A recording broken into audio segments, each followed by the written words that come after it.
Howdy. If you didn't already know, there's a kinda new sorta activity in D2 starting today called Past is Prologue. It's gonna be kinda similar to Riven's Wishes if you remember that whole spiel. In short though, you can complete in-game quests to earn, wait for it, another new in-game currency, Bento Tokens. Don't worry about having to manage this new currency too much though. It's extremely limited and the maximum amount you'll be able to earn ever is 8 tokens. We were given a short list in last week's TWID of the available rewards you can buy with Bento tokens, so today we're going to go through each possible reward and what I recommend you spend your tokens on. TLDR, we got some great options and some other options. I should say though, for the record, if you disagree with my recommendations here, that is fine. At the end of the day, they're going to be your tokens, so do whatever you want with them. If you decide you really enjoy how the Gambit memento looks and you want to buy 8 of them, then who am I to have a dispute with the distinguished mayor of Crazy Town? I kid, sort of. Anyway, why don't we get into the first section of rewards, Endgame Materials. Ascendant Alloys and Ascendant Shards can be each purchased in bundles of 2 for 1 token each. Overall, not bad. I think a 2-to-1 rate is pretty decent if you're looking a little low on shards or alloys. I should probably mention though that currently in D2 we have access to tonic recipes for both Ascendant Alloys and Shards. Basically, if you really feel like you can't be bothered to F around with the tonic system in the current episode, and believe me, I get it, then sure, maybe spend your tokens on alloys or shards if you want. But at the end of the day, with all the other methods we have in the game right now to get alloys and shards and the new tonic recipes on top of all of that, you can do it if you really want to, but at the end of the day, I'd recommend maybe not spending your Bento tokens on shards or alloys unless you're really feeling extra lazy, in which case, go for it. Moving on, exotic ciphers. These are being offered at a 1-to-1 ratio, so spend 1 token and receive 1 cipher. Exotic ciphers, IMO, are a bit more annoying to obtain than shards or alloys. As of right now in the game, you can get them from the Season Pass, from the weekly Zur quest, from Raoul and Zur rank resets, and from exotic cipher tonics, which are actually really good if you have any, but getting one can be kind of a pain in the ass because there's no recipe to make an exotic cipher tonic. They're kind of tied to RNG right now, kind of annoying. Either way, because ciphers are a bit harder to come by, I think if you find yourself in a position where you just don't care about any of the other rewards, maybe just grab a few exotic ciphers and call it a day. Next on our reward list are Spoils of Conquest, but there's a bit of a constraint there. According to Bungie, you'll only be able to purchase a stack of spoils 3 times in total, with each stack coming in at 25 spoils, meaning you can only get 75 spoils max. Don't get me wrong, Spoils of Conquest are definitely a valuable currency in D2, enough to enhance or buy a few raid weapons, but spending your limited Bento tokens on spoils, to me, is a huge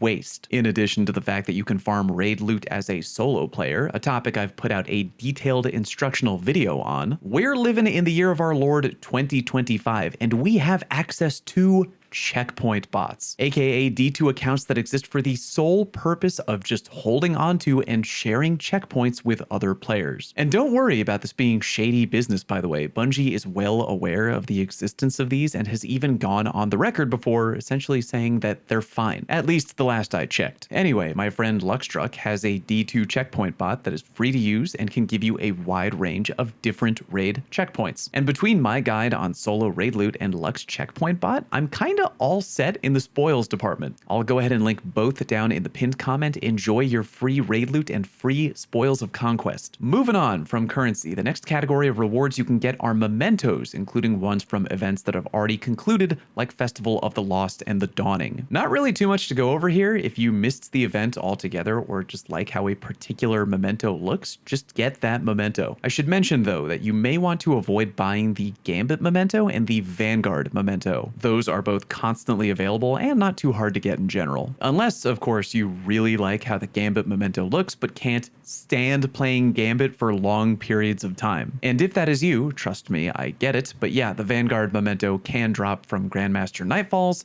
and with how accessible Fireteam Finder is these days, I feel like even the most casual of casual players could probably get a Vanguard Memento to drop naturally. Moving right along, we have weapon rewards, and some of these are actually kinda juicy. First up, we got the Cloudstrike Exotic Sniper, which, if you enjoy sniping in PvP, this is kind of a must-have weapon. Gonna be honest with you, I've had Cloudstrike unlocked already for so long that I had to go down a mini rabbit hole to try and remember how one would even get this right now if they didn't have it to begin with. Apparently, if you don't have Cloudstrike right now, you gotta rely on RNG from getting one to drop from an Empire hunt, which sounds not fun. I'll just say it again. If you don't have the exotic and you love sniping people in PvP, this is a must-have purchase. Otherwise, I wouldn't really worry about it too much. And yeah, it can be fun in PvE, but I think it's a gun that was really designed with PvP in mind. Moving on, we have an Adept Cataphract GL3, aka the Trials of Osiris Strand Heavy Grenade Launcher. This roll comes with a solid build, linear compensator, alloy casings, the perks Envious, Assassin, and Bait and Switch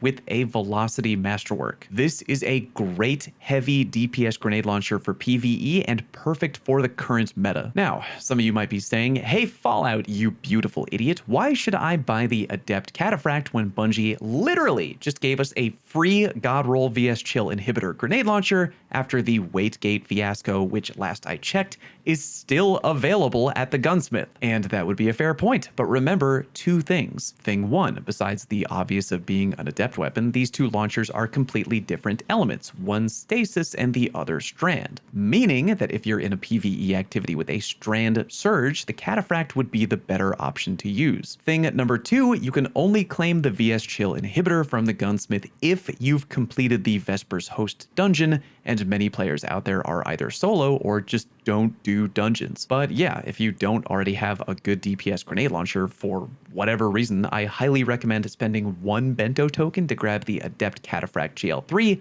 It'll serve you well. The next weapon is the Adept Igneous Hammer Hand Cannon. The fixed roll comes with flared magwell, fluted barrel, fragile focus, precision instrument, and a range masterwork. You probably won't be surprised to hear me say this, but I love this hand cannon in PvP a lot. It was so good and so dominant in its heyday that it needed a direct nerf by Bungie, but it was a really minor one IMO, and it's still a very good weapon overall. To be completely honest, this isn't my favorite roll looking at it on paper, but it's by no means a bad roll. Fragile focus gives extra range until you reach critical health, and precision instrument gives you a minor escalating headshot damage bonus, which, while not incredible on paper, can still help you fight the effects of damage drop-off and deal with high resil enemies a tad easier, depending on how far away they are from you. In short though, if you like using hand cannons in PvP and you either A, have only one or two Igneous Hammer rolls that aren't that good and you always kind of wished you had a slightly better one to try out, or B, don't have any Igneous Hammers at all, you should 100% get this hand cannon. It might not be perfect, but it's a strong roll for sure, and a weapon in general that I'd really recommend you try out. Our third weapon on the list is the Adept Horror's Least Pulse Rifle with Arrowhead Break, Accurized Rounds, Perpetual Motion, Kill Clip, and a Stability Masterwork. Now, just speaking for me and me alone, when the Adept Horror's Least first dropped, I grinded out a bunch of them, only to come to the conclusion that I didn't really like how it felt. Granted, pulse rifles have gone through some minor tweaking since then. There's a chance I may like it a little bit more right now. That being said, the vast majority of my D2 playing these days is also on mouse and keyboard, but my buddy Cool Guy plays on controller, and last I checked with him, he was a relatively big fan of this weapon. Therefore, I'll say that if you really like pulse rifles in PvP, and especially if you play on controller, one Bento token on Horror's Least would probably be a good idea. If you really like pulse rifles and play on mouse and keyboard, I'm not really a huge fan, but everybody's different. You may end up enjoying it a lot. At the very least, it is a good roll for PvP. Probably would have preferred Zen Moment though. Anyway, before we get to armor, we have one more weapon to cover, and this is a true what the fuck moment that I'm still trying to wrap my head around: a regular Riptide Fusion rifle. Before I really dig into this, I will say that the roll they chose is at least okay, I guess. Arrowhead Break and Enhanced Battery, with the main perks being Compulsive Reloader and Chill Clip and a Charge Time Masterwork. That is a respectfully viable option to freeze enemies quickly in PvE, and furthermore, Riptide is a workhorse weapon that I've used many times myself. Okay, now that I've said the good, let's focus on the glaring bad. Right now in D2, as you watch this video, you can simply go to the tower and just focus a Riptide Fusion Rifle at Shaxx for 3 Crucible Engrams and 15k Glimmer. Also, if you focus one, it can come with multiple perks if you've gotten multiple Crucible resets, meaning you're more likely to get a God roll by focusing. And I don't want to be that guy, but Bungie also recently introduced a new weapon that essentially does Riptide's job in PvE, but better. Tenasha's Mastery, aka the Stasis Rocket Frame Sidearm from Iron Banner. Actually, at the time of me writing the script for today's video, not only can you get a Tenasha's Mastery at the tower, but Lord Saladin is literally giving away a perfectly rolled PvE Tenasha's for just hitting rank 4 in Iron Banner. Gentle reminder that Tenasha's will slow enemies at a quicker rate, and because it's a rocket frame sidearm, it has a better ammo economy in general than Riptide. So again, I just have to ask, why the hell is Riptide even on the table? It feels like you're being given a choice between 3 different types of steak or a hot dog, and then you turn around and there's a free hot dog stand right behind you. Anyway, I'll say that because the Bento Riptide is clearly a PvE role, and both Tenasha and Focused Riptide require you to play a little bit of PvP, then I guess if you're a PvE player who is extremely deathly allergic to the idea of playing even a few matches of PvP, then yeah, I guess get the Riptide, but I highly suggest getting either Tenasha or just focusing your own. And yeah, while you're at it, go for Lead from Gold in column 3 if you decide to go focus one. The last thing you can get with Bento tokens is Artifice Armor, which you have to spend 2 tokens on to get 1 piece. Kind of a tempting offer, because even though you can farm for Artifice Armor, I really find the farming process to be a giant pain in the ass, even if the featured dungeon of the week is Grasp of Avarice, aka the ideal farming method. The main thing to keep in mind here is if the armor is spiky or not. On Tuesday, when the time comes, I'll be the official guinea pig, I guess. I'll go ahead and buy a piece of high stat Artifice Armor, and I'll let you know what the stats were for said armor down in the pinned comment of today's video. And even though I'm mostly interested in only spiky high stat armor,